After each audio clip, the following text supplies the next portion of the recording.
Welcome to the cellblock Scorch, number 227. This is Grishmak recording today's episode. The prompt was, I know a guy. The name of my short story this week is The Guy He Knows. And I think it becomes quite apparent what direction this prompt took my mind in, and I hope I put a little bit of a twist in there that keeps it a little interesting for you. Relax, I know a guy. In spite of the man's insistence, it didn't ease my nerves when he escorted me into the car with heavily tinted windows, nor did it soothe my nerves as we entered the largest driveway I had ever seen. Nearly half an hour later, I saw the enormous mansion I was being taken to, and wondered if this is what a peasant felt like when meeting their feudal lord. I was once again reminded that as much as my peers like to think of themselves as modern men, the hierarchies of society never really seemed to change all that. After you, miss. His Jersey accent, which before had seemed charming, suddenly made it all real to me. I had contacted a mobster. I was stepping out of the bounds of legal society. I was plunging into a world that I had only ever read about in fiction. Some kind of servant opened the massive double doors that served as the entryway. Another emerged from a side passage to guide us to where I was assured that the boss was waiting for us to arrive. Finally, we arrived, the large doors here further serving to emphasize the wealth of the man I was about to see. The servant knocked, and a smooth man's voice replied, "Come in." As the doors opened, a sumptuously decorated office filled my view. Artworks I could have only dreamed of seeing hung on every wall, the latest gizmos on the desk. Here was a man who enjoyed the luxury befit his position. "So, little lady, what can I do for you?"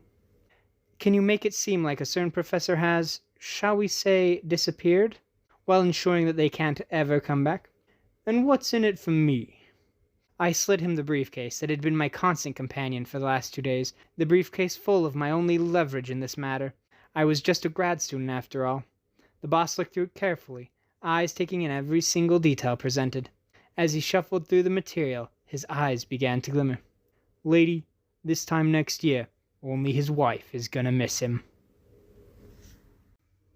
Alright, I hope you enjoyed that story. It was fun for me to revisit, and you can look forward to episode for week 228, where I gave the prompt, How'd you get him to see a therapist? I found one with loose ethics and a theater background. Keep that fire burning. Hey inmates, it's Bones. Just popping in real quick to give an announcement. First, today's prompt was given by Styx, even though she didn't have any comments today. That isn't the announcement, but I thought I'd just mention it since I'm already here. The actual announcement is that we have submitted the Cellblock Scorch podcast to the annual podcast awards, hopefully as a way to get more people to see it. So I'm including the link to the place you can vote in the episode summary, and if you could take a few minutes to go and support us there, that would be fantastic. At the link, you need to sign in, and then our podcast is in the fiction section under its full name, the Cellblock Scorch Writing Contest. Thank you all, and keep those fires burning.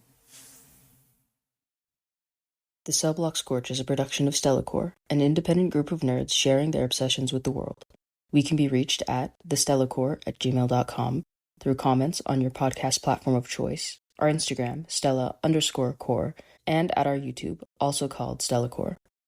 Feel free to check out our other productions on our YouTube channel, or our cosplays on Instagram. If you would like to support our creative endeavors, you can give a one-time tip to the Ko-Fi of the writer of your favorite Scorches, or check out our Patreon, linked in the show notes. There, you can access the winning Scorches and episode transcripts for free, or sign up for Spark level support for $5 a month to gain access to all of the Scorch submissions.